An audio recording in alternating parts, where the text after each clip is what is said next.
Hi, welcome back to Aisha's flowers channel. ഞാൻ ഐഷ ഷംസ് ഉണ്ടാക്കാൻ പോകുന്നൊരു ചിക്കൻ റോസ്റ്റാണ്. എണ്ണ കുറച്ചിട്ട്, എണ്ണ വേണമെങ്കിൽ ചേർക്കാം, വേണ്ടാത്തവർക്ക് എണ്ണയും ചേർക്കാൻ കേട്ടോ. അതുപോലത്തെ ഒരു റോസ്റ്റാണ് ഉണ്ടാക്കുന്നത്, ഹെൽത്തിന് പറ്റുക. അപ്പോൾ ചിക്കൻ കഴുകി വൃത്തിയാക്കിയത് 750 ഇട്ടിട്ടുണ്ട്. ഞാൻ 750 ഗ്രാമൊക്കെ ഉണ്ടാവും ഇതിനകത്ത് കേട്ടോ. ചിക്കൻ ഇട്ടിട്ടുണ്ട്. അതിനകത്തേക്ക് കരിവേപ്പിലിട്ട് നൈസാക്കിയിട്ട് അരിഞ്ഞിട്ടുള്ള സവോള അത് ഇതിനകത്തേക്ക് ഇട്ട് കൊടുത്ത്, പിന്നെ ഇഞ്ചി, വെളുത്തുള്ളി, കരിവേപ്പില ചതച്ചിട്ട് അത് നല്ലോണം ചതയേണ്ട, ഒന്ന് ചെറുതാക്കി ചതയ്ക്കുക. ഒരു പച്ചമുളക് ഞാൻ ഇട്ടിട്ടുള്ളൂ. ഇവിടെ കൂടുതൽ എരിവ് ഇഷ്ടമല്ല, അതുകൊണ്ടാണ് ഞാൻ പച്ചമുളക് കൂടുതൽ ഇടാത്തത് കേട്ടോ.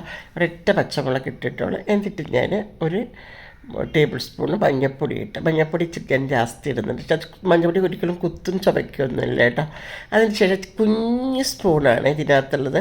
അപ്പോൾ അതുകൊണ്ട് ആ കുഞ്ഞ് സ്പൂണിനാണ് ഞാൻ മല്ലിപ്പൊടി ഇടുന്നത്. അപ്പോൾ അതുകൊണ്ട് നിങ്ങൾക്ക് തോന്നിയിടുന്നുണ്ടോ എന്നില്ല.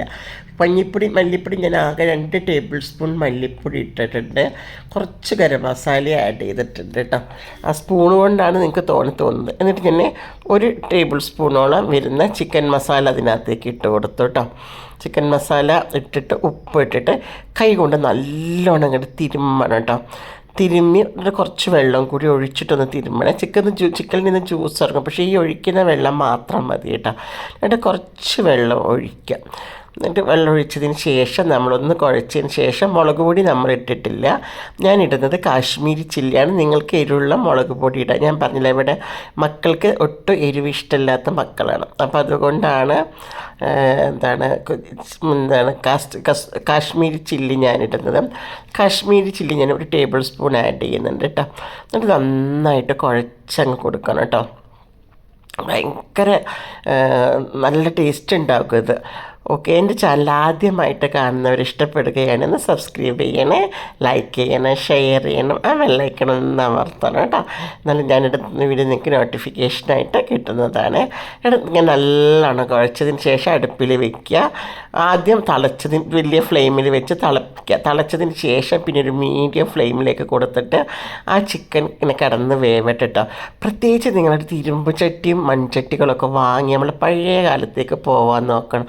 ഇരുമ്പ് ചട്ടിയിലൊക്കെ വെക്കുമ്പോൾ ആ ചൂടും കൂടി തട്ടി വരുമ്പോൾ എന്ത് ടേസ്റ്റ് അറിയാം ചിക്കന്. എന്നിട്ട് ഉരുളക്കിഴങ്ങ് 2 ഉരുളക്കിഴങ്ങ് എടുത്തിട്ടുണ്ട്. ആ ഉരുളക്കിഴങ്ങ് ഞാൻ വീതിയിലാണ് അരിഞ്ഞെടുത്തിരിക്കുന്നത്. ചെറുതാക്കി ഇടുമ്പോൾ ഒരു സുഖം കിട്ടില്ല. കടിക്കാൻ ഉരുളക്കിഴങ്ങ് കിട്ടണം മക്കൾക്ക്. എന്നിട്ട് അത് വേവിക്കാൻ വെച്ച് അത് വെന്ത് കഴിയാനാകാൻ സമയത്ത് ഇറക്കുന്നതിൻ്റെ 5 മിനിറ്റ് മുന്നേ നമ്മൾ എന്ത് ചെയ്യുക, ചട്ടിയിൽ വെളിച്ചെണ്ണ ഒഴിക്കുക. ഇനി വെളിച്ചെണ്ണ വേണ്ടാത്തവർക്ക് വേണ്ട കേട്ടോ. അതിപ്പോൾ നിങ്ങൾക്ക് ഇങ്ങനെയും കഴിക്കട്ടെ. വെളിച്ചെണ്ണ തൂമിച്ചൊഴിക്കാണ്ട്, പക്ഷേ ഞാൻ തൂമിച്ചൊഴിക്കുന്നുണ്ട്.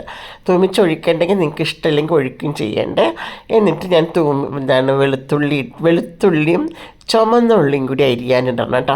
അത് രണ്ടും കൂടി അരിഞ്ഞിട്ട് ഈ ചിക്കനിലേക്ക് ഇട്ടിട്ട് ഒരു 2-3 മിനിറ്റ് ആ ഒഴിച്ച എണ്ണയിൽ കിടന്നിട്ട് ഈ ചിക്കൻ ഒന്ന് വേവുമ്പോൾ ഉണ്ടല്ലോ, എൻ്റെ റബ്ബേ, ഇവിടെ നമുക്ക് മണവും ടേസ്റ്റിൻ്റെ ആ ഒരു സ്മെല്ലൊക്കെ നമുക്ക് ഇങ്ങോട്ട് അടിക്കാൻ തുടങ്ങും. ഈ ഒരു റെസിപ്പി നിങ്ങളൊന്ന് ഉണ്ടാക്കി നോക്കിയിട്ട് നിങ്ങളിതിൻ്റെ ഫീഡ്ബാക്ക് ഒന്ന് എഴുതി അറിയിക്കണം. അത്രയ്ക്ക് ടേസ്റ്റാണ് മക്കളെ ഈ ചിക്കൻ. ഇനി എണ്ണ വേണ്ടാത്തവർക്ക് എണ്ണ ഒഴിച്ച് കൊടുക്കണ്ട, നിങ്ങളിങ്ങനെ വെച്ചിട്ട് അവർക്കിങ്ങനെ കൊടുത്താലും മതി കേട്ടോ. പക്ഷെ ഇതിന് ഒരു വല്ലാത്തൊരു ടേസ്റ്റ് ഉണ്ട് ഇത്, ഈ ചിക്കൻ റോസ്റ്റിന്. ചോറുണ്ണുമ്പോൾ നമുക്ക് ചോറ് നിർത്താൻ തോന്നില്ല. അതിൻ്റെ ഇടയിലൂടെ ഒന്ന് മത്തങ്ങ ചെറുപ്പയറും കൂടി ഇട്ട് എരിശ്ശേരി വെച്ചിട്ടുണ്ട്. എൻ്റെ അമ്മ എല്ലാം കൂടി ആയിട്ട് അടിപൊളിയാണ്. പക്ഷെ കൺട്രോൾ ചെയ്തല്ലേ പറ്റുള്ളൂ നമുക്ക് ഭക്ഷണത്തിന്. അപ്പോൾ ഇതേ കണ്ട, ഇതുപോലെ നല്ലൊരു റോസ്റ്റ് ഉണ്ടാക്കിയാൽ നിങ്ങൾക്ക് 2 നേരത്തേക്ക് എടുക്കാം. Okay, bye, thank U.